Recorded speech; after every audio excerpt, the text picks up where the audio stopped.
uyu mubona ku mashusho ni umwe mu baproducer bakunzwe mu Rwanda ndetse no hanze y'u Rwanda, by'umwihariko hano mu karere ka Afurika y'Iburasirazuba. Uwo nta wundi ni producer Element wamenyekanye ku izina rya waba wibaza byinshi ku buzima bwa producer Element. Bana nanjye kugira ngo urusheho gusobanukirwa byinshi utaruzi ku buzima bw'ibanga, ngo uhaye ikaze muri iki cyegeranyo naguteguriye.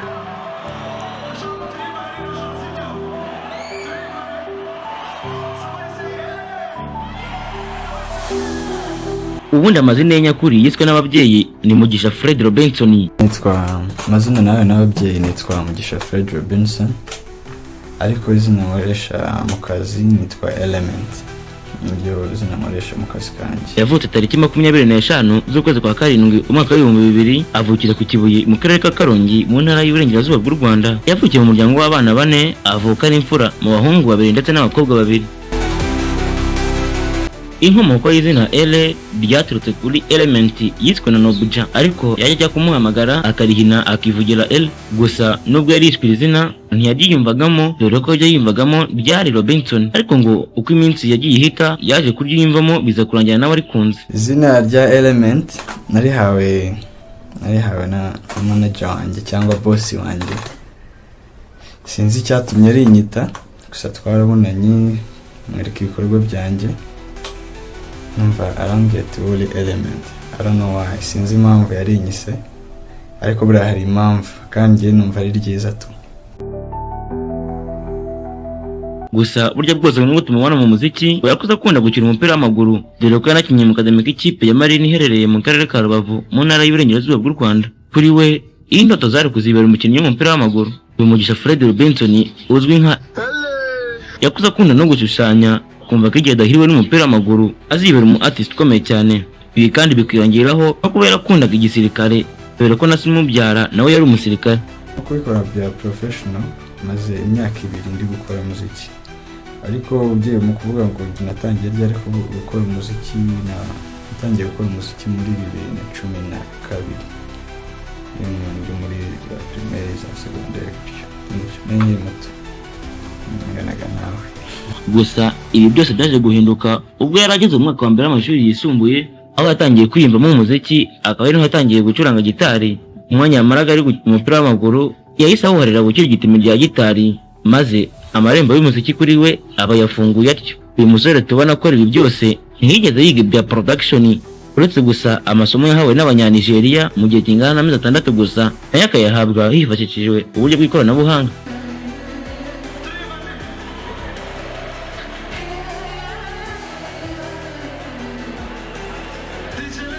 Mu cyiciro cya kabiri cy'amashuri yisumbuye yize MPC, ibizwi nka Math Physique ndetse na Computer Science. Umwaka wa 2018 nibwo yararangije amashuri yisumbuye, maze nyuma y'umwaka umwe gusa ahatangira umuziki nk'abagize umwuga.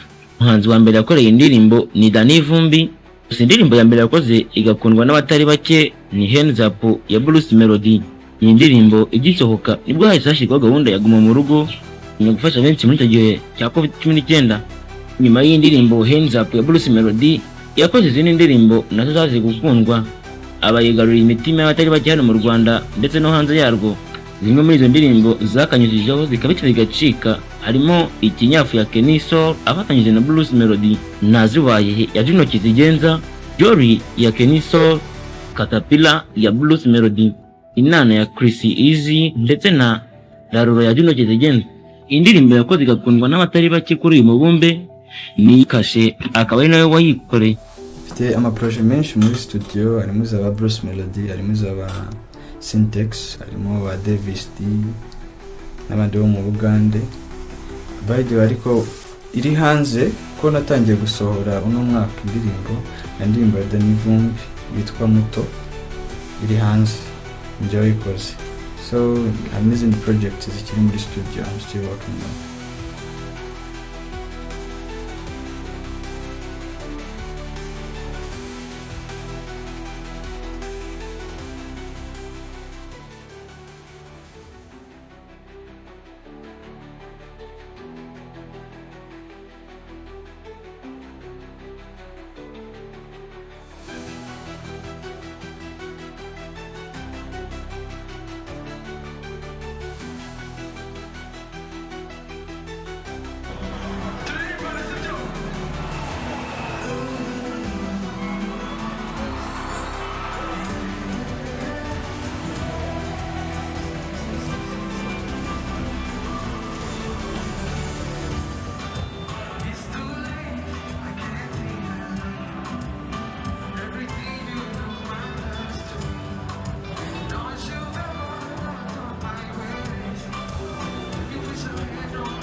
nshuti bakunze twabanye muri iki cyegeranyo, nizera ko wungutse byinshi utari uzi ku buzima bwa producer.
cyane usanzwe ururimi cyane.